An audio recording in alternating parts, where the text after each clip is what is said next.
नमस्कार साथियों, मोदी सरकार की रक्षा मंत्रालय ने कुछ दिन पहले युवाओं के लिए एक स्कीम लॉन्च की है। जी हाँ साथियों, इस स्कीम का नाम है अग्निपथ स्कीम या अग्निपथ योजना।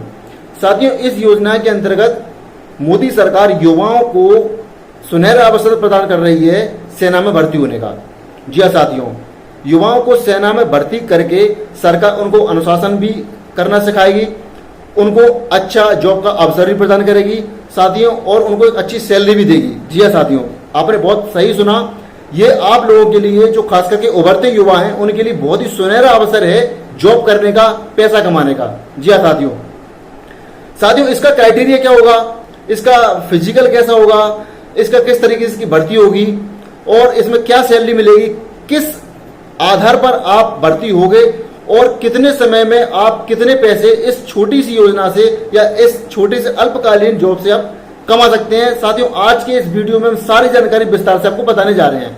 उससे पहले साथियों, आपसे निवेदन है कि प्लीज अगर आप मेरे चैनल पर नए आए हैं, आप मेरे चैनल से नए जुड़े हैं, जो भी मेरी वीडियो को पहली बार देख रहे हैं, तो मेरे चैनल को जरूर सब्सक्राइब करें, लाइक करें और साथ में बेल आइकन वाला आइकन जरूर दबा दें। बेल आइकन आप दबाओगे तो आपको गवर्नमेंट जॉब से जितनी संबंधित इंफॉर्मेशन है आपको बहुत इजीली अवेलेबल मिल जाएगी और आप इजीली जॉब इजीली तरीके से पा सकेंगे। साथियों, अब शुरू करते हैं वीडियो। साथियों, क्या है ये अग्निपथ योजना? युवाओं के लिए जिनकी उम्र, इनका जो एज क्राइटेरिया है, जिनकी उम्र 17.5 वर्ष से लेकर के 21 वर्ष तक के बीच है, यानी ये सुनहरा अवसर सिर्फ उभरते युवाओं के लिए है। 17.5 साल से लेकर के 21 वर्ष तक की उम्र तक के युवाओं के लिए यह अग्निपथ योजना है। इस अग्निपथ योजना के अंतर्गत अगले 4 वर्ष तक के लिए, जी साथियों, अगले 4 वर्ष तक के लिए 46,000 अग्नि वीरों की ये पोस्टिंग होनी है। जी साथियों, इनकी पोस्टिंग 4 वर्ष की अवधि के लिए होगी। 4 वर्ष के लिए ये सेना में जाएंगे, सेना के विभिन्न विभागों में, जैसे कि थल सेना, जल सेना और वायुसेना। इन तीनों में 46,000 अग्निवीरों की नियुक्ति होगी। सही सुना साथियों आपने। अब उनका क्राइटेरिया क्या है, किस तरीके से सिलेक्ट करेंगे? तो साथियों, अगले 3 महीने में यानी 90 दिन के अंतर्गत विभिन्न भर्तियों के द्वारा, विभिन्न रैलियों के द्वारा, जो जैसे कि अब रेगुलर सेना में भर्ती होती है, ठीक उसी तरह की भर्ती होगी। ऑल इंडिया मेरिट लिस्ट के आधार पर मेरिट लिस्ट बनेगी। इसमें 46,000 भारतीय युवाओं को चयनित किया जाएगा 4 वर्ष की अवधि के लिए। जी हाँ साथियों, 4 वर्ष के लिए आप जो 17.5 वर्ष से लेकर के 21 वर्ष तक के युवा हैं, 4 साल तक के लिए उनको सेना में भर्ती होने का अवसर प्रदान करेंगे। साथियों, ये एक पैरेलल है, जो सेना की रेगुलर कैडर है और ये अग्नि पथ के जो अग्निवीर हैं उनका एक अलग पैरेलल चलेगा। वो सेना की अलग रेगुलर कैडर चलेगा और इनका एक अलग चलेगा। साथियों, सुविधाएं सबके लिए बराबर होंगी। 4 साल की अवधि की ट्रेनिंग में इन अग्निवीरों को 4 साल के दौरान 6 माह की ट्रेनिंग होगी, यानी कि 6 माह की ट्रेनिंग के साथ 4 वर्ष तक आप नौकरी कर सकेंगे।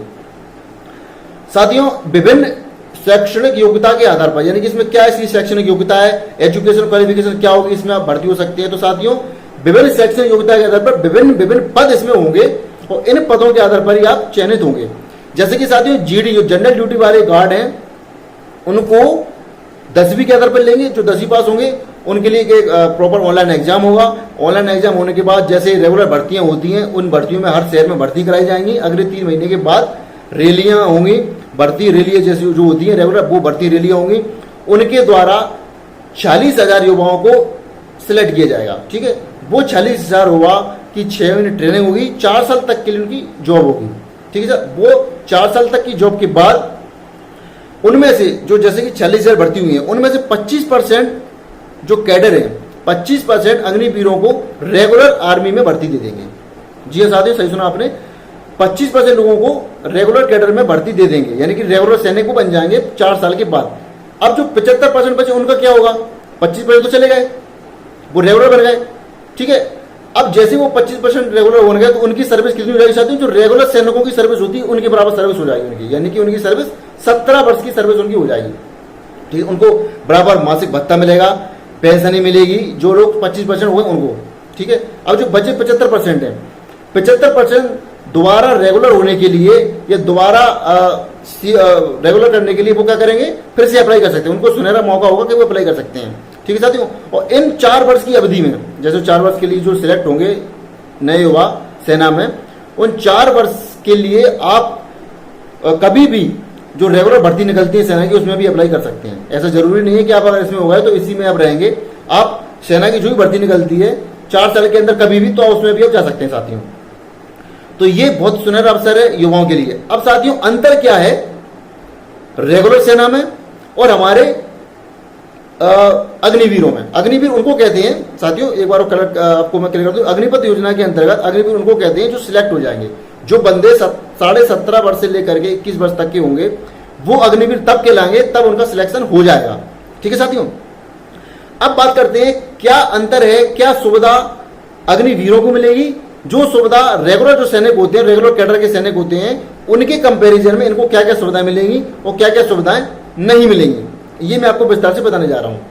तो साथियों सबसे पहले ये है कि इनकी भर्ती 4 साल के लिए होगी और रेगुलर सेना की भर्ती होती है 17 साल के लिए। ठीक है साथियों, 4 साल की भर्ती होगी, तो चूंकि केवल 4 वर्ष के लिए भर्ती हो रहे हैं तो इनके लिए साथियों कोई भी पेंशन नहीं मिलेगी, ना कोई ग्रेजुटी होगी ना पेंशन होगी, क्योंकि 4 वर्ष की भर्ती है केवल।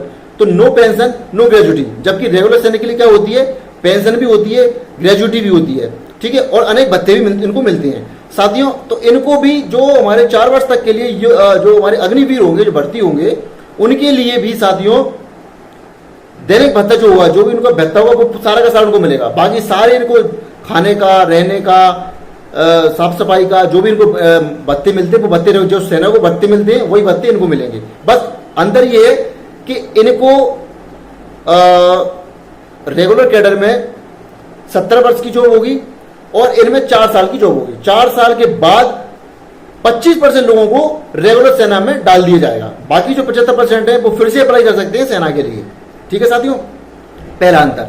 दूसरा अंतर यह है कि जो अग्निवीर भर्ती होंगे उनकी सैलरी जो होगी वो होगी 30,000 रुपए, और जो रेगुलर सैनिक होते हैं उनकी सैलरी कितनी होती है 40,000 से लेकर 45,000 के बीच में। बट साथियों आपको निराश इसलिए नहीं होना है क्योंकि 30,000 सैलरी ही नहीं आपकी रहने वाली है। पहले साल इन हैंड आपको तो ओवरऑल सैलरी आपको 30,000 रुपए होगी। ठीक है साथियों, 30,000 रुपए आपको ओवरऑल सैलरी होगी। इन 30,000 रुपए की सैलरी के बाद आपको देखो और क्या क्या सुविधा मिलेंगी।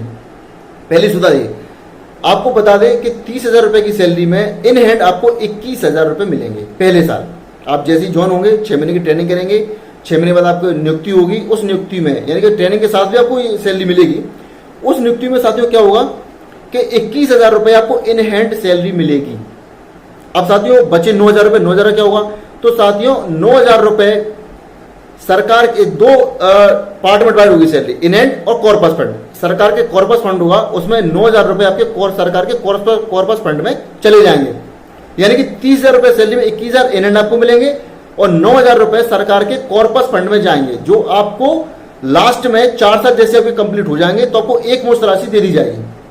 ठीक है साथियों, तो पहली साल में 21,000 रुपए इन हैंड, 9,000 रुपए सरकार के कॉर्पस फंड में जाएंगे और 9,000 रुपए सरकार अपनी तरफ से मिलाएगी। यानी कि 9,000 कॉर्पस फंड के और 9,000 सरकार अपनी तरफ से मिलाएगी। यानी कि साथियों टोटल 18,000 रुपए पहली साल 18,000 रुपए तो सरकार आपको देगी और 21,000 रुपए आप क्या करेंगे साथियों, आपको वो सैलरी इन हैंड मिलेगी। ये पहली साल का साथियों। अब युद्धवीर बोलेंगे कि हमारे तो 1 साल कंप्लीट हो गई है, हमारा इंक्रीमेंट बढ़ाओ। तो साथियों दूसरी साल में भी आपका इंक्रीमेंट बढ़ जाएगा और आपकी सैलरी हो जाएगी 23,100, यानी कि 23,100 रुपए आपको इन हैंड मिलेगी साथियों। और उसके बाद 9,900 आपके कॉर्पस फंड में जाएंगे दूसरी साल के लिए साथियों। 9,900 आपके कॉर्पस फंड में जाएंगे और 9,900 ही सरकार आपको मिला के देगी। तो साथियों कितना बड़ा फायदा है देखिए आप। अब साथियों ये दूसरे साल की बात थी। अब साथियों तीसरे साल देखिए, तीसरे साल में यही सैलरी आपको मिलेगी इन हैंड 25,500 रुपए। तीसरे साल साथियों 25,500 रुपए आपको तो इन हैंड मिलेगी। उसके बाद कॉर्पस फंड में जाएगी 10,950, 10,950 कॉर्पस फंड में जाएगी और इतने ही रुपए यानी कि 10,950 रुपए सरकार आपको देगी। ये तीसरे साल के लिए। और साथियों चौथे साल के लिए यही सैलरी बढ़कर आपको मिलेगी 28,000 रुपए इन हैंड। इन हैंड युद्धवीरों को 28,000 रुपए मिलेगी और कॉर्पस फंड में जाएगी साथियों कितने 12,000 रुपए। 12,000 रुपए कॉर्पस फंड में जाएगी और 12,000 रुपए सरकार आपको मिला के देगी। तो साथियों सोचिए 4 साल की जॉब में आपको कितना फायदा है, और आपकी उम्र उस टाइम पे कितनी होगी, मात्र 24 से 25 साल या 23 से 24 साल या 21 से 22 साल, क्योंकि 17.5 साल से तो आप जॉब में जाओगे, 17.5 साल से जॉब में जाना है आपको। तो साथियों 4 साल में सोचिए आप कितने रुपए कमा लोगे 4 साल में। अगर आप 4 साल जॉब करना, आगे जॉब करना चाहते हैं, आपका लक अच्छा है, आपका टैलेंट अच्छा है, तो आप रेगुलर कैडर में चले जाएंगे। और अगर आप रेगुलर कैडर में ना भी गए तो भी साथियों इन 4 सालों में आपके पास 46 लाख रुपए मिलेंगे। साथियों सोचो 46 लाख रुपए आप 4 साल में कमा लोगे। उसके बाद आप इधर जॉब को 4 साल करने के बाद आप इधर आ सकते हैं। इधर आने के बाद आप क्या करेंगे साथियों, गवर्नमेंट जॉब, दूसरी कोई गवर्नमेंट जॉब की तैयारी कीजिए। आपके पास एक बेसिस एक्सपीरियंस भी आपको मिल जाएगा 4 साल का, और आप अच्छी से अच्छी जॉब पा सकेंगे 25 साल की उम्र में। आजकल 25 साल साथियों कुछ नहीं होता है, लोगों की जॉब 30, 31 साल, 28, 29 साल में जॉब लग रही साथियों। तो आपको बहुत अच्छा सुनहरा अवसर सरकार दे रही है कि 4 साल आप जाके जॉब कीजिए, अच्छे खासे पैसे कमाइए, और पैसे कमाने के बाद आप वापस आकर के अच्छे से गवर्नमेंट जॉब की तैयारी कीजिए, कोई सी भी जॉब की, पीएससी, एमपीपीएससी, यूपीएससी, पटवारी, एएसआई, जो भी कुछ वैकेंसी निकलती है वो तैयारी कीजिए और आप अच्छे सिलेक्शन पाइए। तो साथियों बहुत अच्छा सुनहरा अवसर है। आपके जितने भी करीबी हैं, जो युवा हैं, जो 17.5 साल से लेकर के 21 साल तक की एज के हैं, उन सबको ये खबर साथियों बोल दीजिए, शेयर कर दीजिए, बता दीजिए कि अच्छे से तैयारी करें। बहुत अच्छे से आपको अग्निपथ स्कीम के थ्रू बहुत अच्छी आपको जॉब मिलेगी, आप 4 साल नौकरी करेंगे, और आप अगर चाहें तो रेगुलर कैडर में भी जा सकते हैं। और अगर आप आर्मी की इच्छा रखते हैं तो आर्मी में भी साथियों आप उन 4 सालों में भी अप्लाई कर सकते हैं, आप रेगुलर बन सकते हैं। साथियों ये इंफॉर्मेशन बहुत ही इंपॉर्टेंट इंफॉर्मेशन है जो आपको बहुत अच्छी जॉब दिला सकती है। साथियों उम्मीद करता हूं आपको आज की ये वीडियो बहुत अच्छी रोचक जानकारी के साथ, बहुत इंटरेस्टिंग नॉलेज से पसंद आई होगी। साथियों मिलते हैं बहुत ही इंटरेस्टिंग और रोचक जानकारी के साथ अगले वीडियो में। नमस्कार साथियों।